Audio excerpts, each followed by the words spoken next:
Can you explain to us the different perspectives of sitting as an assistant in an SEC dugout and then running a program that is not in a Power 5 conference?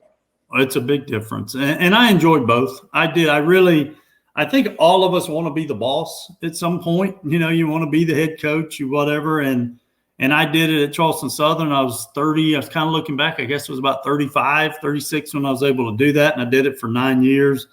And it's hard. And Coach Tanner used to make us all mad when he'd say, you guys as assistants, it's easy. You don't have to, you know, write and sign your name on the lineup. And we'd go, yeah, well, we don't get paid like you either. So, but he was right. When I did get a chance to become a head coach, I saw what he meant. And there were parts of it I really miss.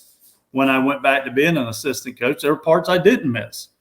I really have always enjoyed being an assistant coach in the SEC because growing up here, watching this program especially, and then being a part of it so early on in Coach Tanner's years, I just always wanted to be, you know, the guy that they knew how hard it was and believed in them. Coach Tanner was a tough coach on them. So I knew, and he would tell me, hey, when I get through with so-and-so today, you need to make sure you grab him and take him to the cage and tell him I love him. And I can't. So if I tell him that, I'm going to lose some of my power. But you can tell him for me. And I embraced that role. I did it at Ole Miss, and I did it again for Coach Jordan at Citadel. So I really enjoyed being an assistant as well.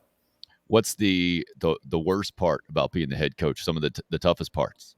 Well, I can tell you one of the hardest part for me was to write a lineup, post it, and then I'd always been an assistant coach where everybody, well, maybe not everybody, I'm sure somebody did, but I felt like everybody liked me. You were the good cop, right? You were the good cop.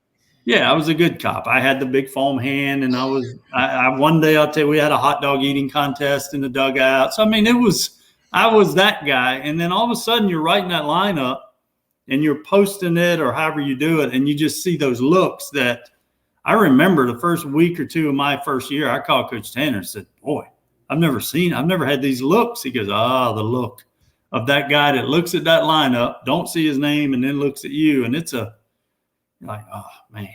And I was probably in about my 7th or 8th year at Charleston Southern and had a good kid that I probably should have been playing more. And he said to me as I posted lineup, you know, man, I was hoping to be in there today. And it just came out as an assistant. I said, hey, you keep working hard. He'll notice. You'll get in the lineup. And the guy looked at me and he said, who's he? And I went, oh, crap, I'm he. So it was like I grabbed him and started laughing. I said, I don't know why I said that. And he goes, I trust you. But it was that was at a point I actually went home and said, Tracy, maybe I need to be an assistant again, because I really did enjoy being that guy that built people up. And at the same time, they knew, believe me and Trey Dyson every conversation wasn't always fun. There were times I said, dude, you got to be serious here. Let's go. And he could click and turn it on. And those conversations were important too as an assistant.